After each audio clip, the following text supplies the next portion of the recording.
हाँ तो दोस्तों, आप लोगों के चैनल सुपर कोचिंग मैथमेटिक्स से मैं आप लोगों को आज कुछ इम्पॉर्टेंट क्वेश्चन बताने जा रहा हूँ, तो कृपया हमारी इस वीडियो को ध्यान से आप लोग देखिएगा। दोस्तों देखो, सूत्र फार्मूला, त्रिभुज का क्षेत्रफल बराबर अंडर रूट यस कोष्टक में यस माइनस ए, दूसरे कोष्टक में यस माइनस बी, तीसरे में यस माइनस सी हीरोन का सूत्र होता है दोस्तों।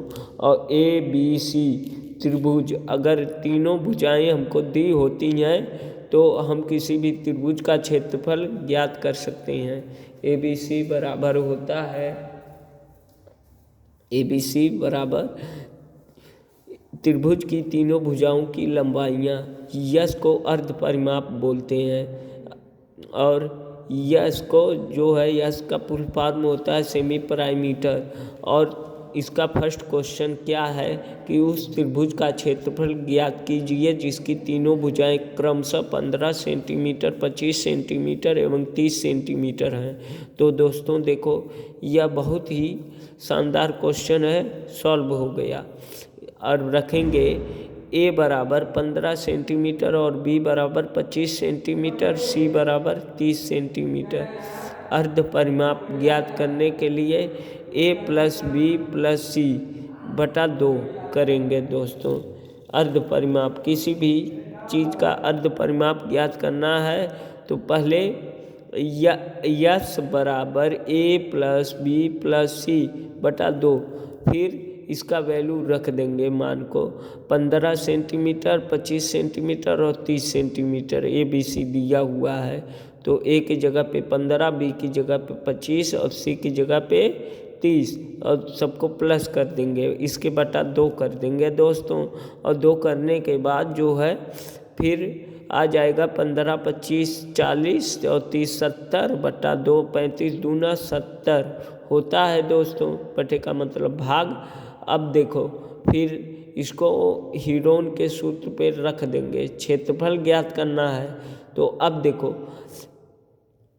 त्रिभुज पी क्यू आर का क्षेत्रफल दिया है और यस होता है अंडर रूट यस कोष्टक में यस माइनस ए, दूसरे कोष्टक में यस माइनस बी, तीसरे में यस माइनस सी।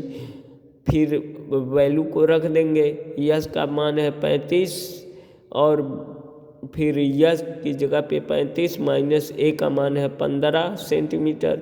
इसको रख देंगे दोस्तों। तो हमने रख दिया है, देख लो यहाँ पे ध्यान से, दिख रहा है ना, तो दिखना चाहिए। अब देखो 35 और इस 35 माइनस 15 होगा 20 सेंटीमीटर। अब देखो 35 माइनस 25 होगा 10, फिर गुणे कोष्टक का मतलब बीच में कुछ नहीं तो गुणा छुपा हुआ होता है, तो 35 माइनस 30 का मतलब 5 सेंटीमीटर।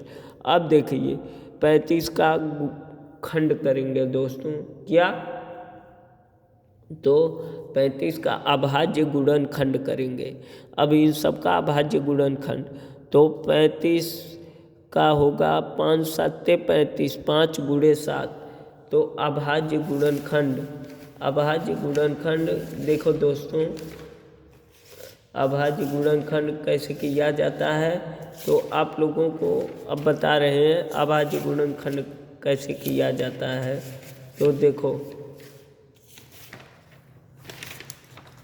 अभाज्य गुणनखंड देखो यहाँ पे किया हूँ, तो 5 7 35 और 20 का 2 दूनी 4 5 20 और 2 5 10, 10 का कर दिया हूँ यहाँ पे, देख लेना दोस्तों।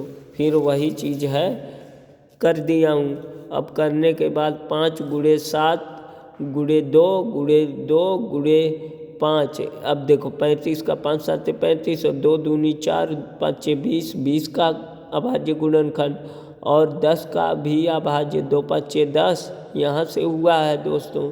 और ये 5 का 5 का नंबर 5 5 ही होता है। तो अब देखो, जो जोड़ा मिलेगा उसे अंडर रूट के बाहर लिखा जाता है दोस्तों, जोड़े को। तो जोड़े को हमेशा अंडर रूट के बाहर लिखा जाता है, तो 5 को हमने बाहर लिख दिया।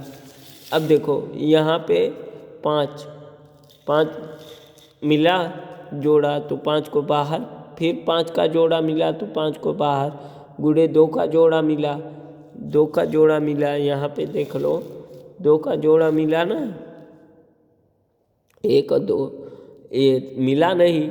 अब देखो जो नहीं मिला उसको अंदर, 7 का जोड़ा नहीं मिला ना 2 का, इस 2 का मिला तो इसको अंदर लिखेंगे। 50 करड़ी में देखो 7 दूनी 14, ये 5वां 25 दूना 50 आया, और करड़ी में 7 दूनी 14 सेंटीमीटर आ गया दोस्तों, 14 सेंटीमीटर।